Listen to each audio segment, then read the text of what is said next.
কিছু মানুষ ইতিহাসের অংশ হয়, কিছু মানুষ ইতিহাসের দিশা হয়। আমাদের প্রজন্মের জন্য খালেদা জিয়া ছিলেন দিশা, রাজনৈতিক আলোর দিশারি ছিলেন খালেদা জিয়া।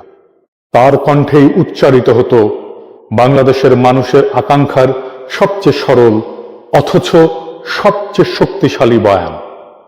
1991 সালের ঐতিহাসিক বিজয়ের আগে তার সর্বশেষ নির্বাচনী সভায় দেয়া তার একটা বক্তৃতা পরদিন দেশের প্রায় সব পত্রিকার শিরোনাম হয়েছিল, ওদের হাতে গোলামীর জিনজির, আমাদের হাতে স্বাধীনতার পতাকা।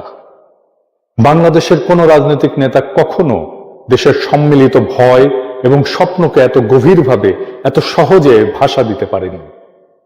আমাদের জাতির সবচেয়ে প্রাথমিক এবং সবচেয়ে প্রকট রাজনৈতিক শঙ্কা, ভারত আমাদের একদিন হয়তো মিথিক্যাল অখণ্ড ভারতের অংশ বানিয়ে ফেলবে।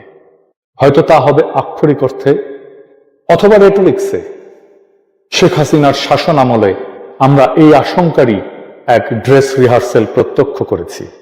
বিএনপির প্রধান রাজনৈতিক শক্তিই ছিল খালেদা জিয়ার পরিচ্ছন্ন রাজনৈতিক দৃষ্টি। এই প্রশ্নে তিনি ছিলেন পাহাড়ের মতো অটল, সময়ের ঝড়েও অবিচল। ইতিহাসে কিছু নেতা তাদের দলের চেয়েও বড় হয়ে যান, খালেদা জিয়া ছিলেন তেমনই একজন। তার দল কখনোই তার নেতৃত্বের যোগ্য ছিল না। ক্ষমতালোভী সিভিল মিলিটারি ব্যুরোক্রেসি আর অলিগার্কদের হাতে তার দল কলুষিত হয়েছে। তার সততা আর বলিষ্ঠতাকে ব্যবহার করেছে কেবল নিজেদের স্বার্থ রক্ষায় আর ক্ষমতার আস্বাদ পেতে। উনি রাজনীতি থেকে সরে দাঁড়ানোর সাথে সাথেই তার দল আত্মসমর্পণ করেছে ভারতের অখণ্ড ভারতবাদী প্রভাব এবং স্বার্থের কাছে।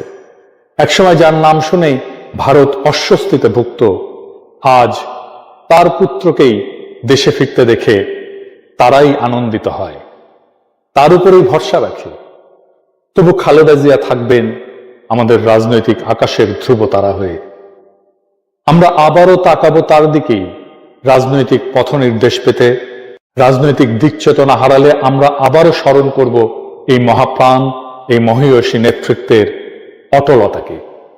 এই বিদায় অশ্রু দিয়ে নয়, এই বিদায় জানাতে হয় বুক ভরা গর্ব নিয়ে। আমরা আমাদের তারুণ্যের কমান্ডারকে বিদায় জানাই শ্রদ্ধায় আর গর্বে। অসীমের পথে আপনার অনন্ত যাত্রা শুভ হোক কমান্ডার।